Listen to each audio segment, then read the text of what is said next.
वंदे मातरम। आप सभी का नेटवर्क 10 में स्वागत है। मैं हूं संजय गिरी। एक बात धीरे धीरे चल रही है, बहुत सारे लोग उस पर बात भी करते हैं, बहुत सारे लोग कहते हैं कि यह केवल एक जुमला है, ऐसा नहीं हो सकता। और वो बात क्या है? वो बात है कि राष्ट्रपति चुनाव प्रणाली की बात।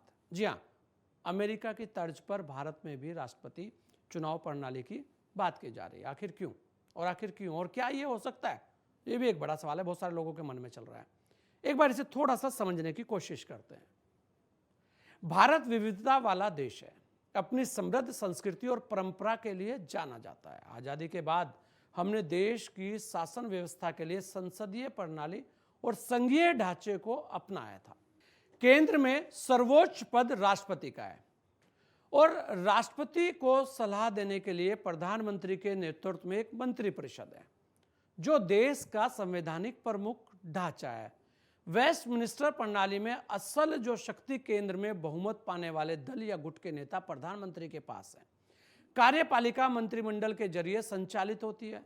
सदन में विपक्ष के प्रति सत्ता पक्ष की जवाबदेही होती है। इस प्रणाली को ज्यादातर राष्ट्रमंडल देशों ने अपनाया है। इसके विपरीत राष्ट्रपति शासन प्रणाली में राष्ट्रपति मुख्य कार्यकारी के रूप में कार्य करता है। वे लोगों के जरिए सीधा चुना जाता है।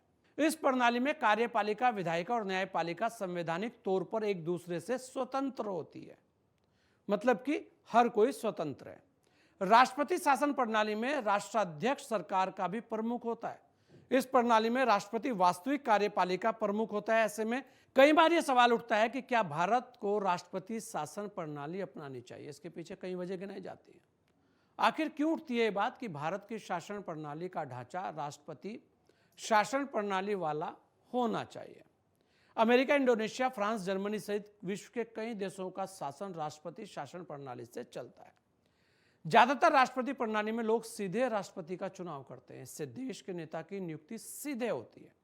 यह ज्यादा विश्वसनीय होता है। लोगों को पता रहता है कि वो किसे नेतृत्व सौंपने के लिए मतदान कर रहे हैं। मतलब कि ऐसा नहीं है, उनके सामने चेहरा होता है और वो उसी चेहरे पर वोट करने जाते हैं।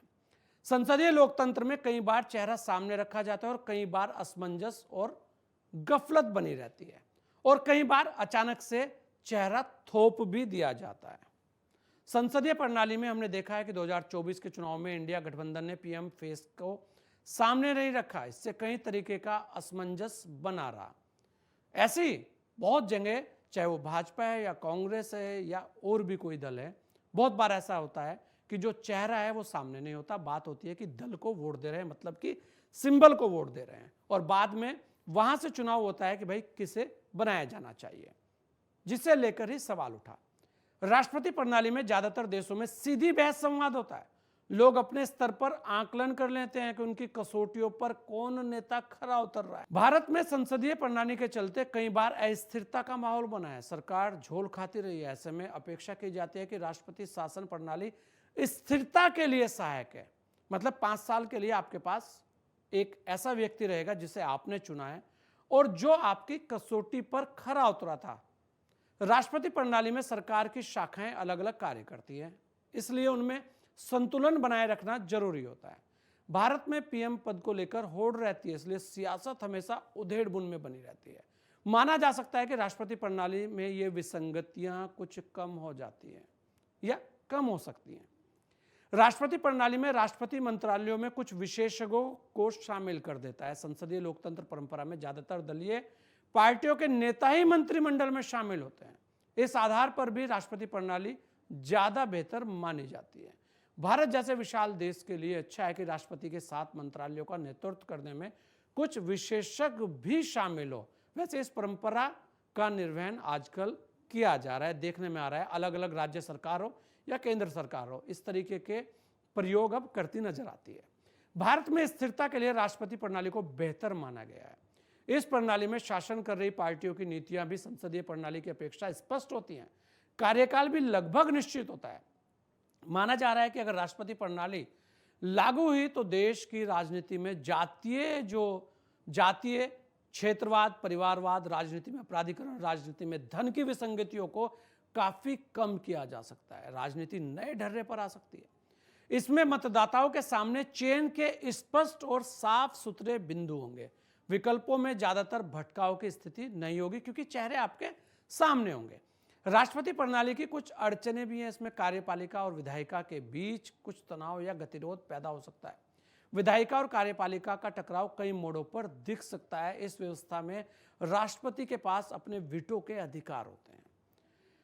जिस एक बात पर विपक्ष सबसे ज्यादा फोकस कर रहा है, वह राष्ट्रपति के हाथों में बहुत अधिक अधिकार केंद्रित होना है। यह व्यवस्था राष्ट्रपति को तानाशाह बना सकती है, मतलब यही इसका सबसे बड़ा एक सवाल भी है। राष्ट्रपति यहां विधायिका के अधिकार के अधीन नहीं होता है। यह प्रणाली राष्ट्रपति को सरकार बनाने के लिए मंत्रिमंडल के सदस्यों को नियुक्त करने का अधिकार देती है। ऐसी स्थिति में राष्ट्रपति अपने पद का दुरुपयोग भी कर सकते हैं।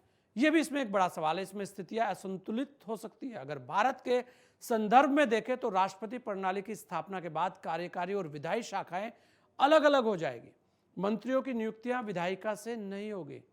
कहने का अर्थ यह है कि संसदीय प्रणाली हो या राष्ट्रपति प्रणाली, दोनों के अपने अपने फायदे और अपने अपने नुकसान हैं।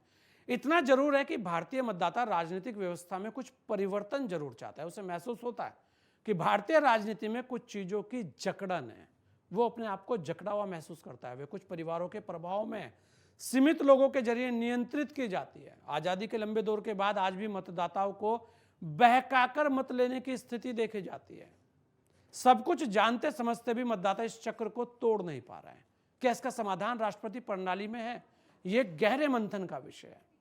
और गहरे मंथन के साथ साथ इसमें जो सबसे बड़ा सवाल है कि कोई भी व्यवस्था लागू करने के बाद उसकी कमियों को भी दूर किया जाना जरूरी है। ऐसे में राष्ट्रपति जो प्रणाली है उसे लेकर जो सवाल हैं उनका जवाब भी आना चाहिए। अगर इस तरीके की नई कोई प्रणाली लाई जाती है तो ये जरूर है कि कुछ बदलाव होंगे, लेकिन ये भी है कि कुछ नुकसान भी होंगे। लेकिन अगर फायदे ज्यादा हैं और नुकसान थोड़े हैं तो कहीं ना कहीं उसे देखना चाहिए कि जो वो थोड़े नुकसान है उन नुकसानों को हम कैसे सही कर सकते हैं। इसे लेकर आपकी क्या राय है? आप क्या सोचते हैं? आपको क्या लगता है कि वास्तव में कुछ बदलाव होने चाहिए? इस पर अपनी राय अवश्य हमें दीजिएगा, क्योंकि आपकी राय बड़ी ही महत्वपूर्ण है। इस विशेष पेशकश में इतना ही। दीजिए मुझे इजाजत। जय हिंद।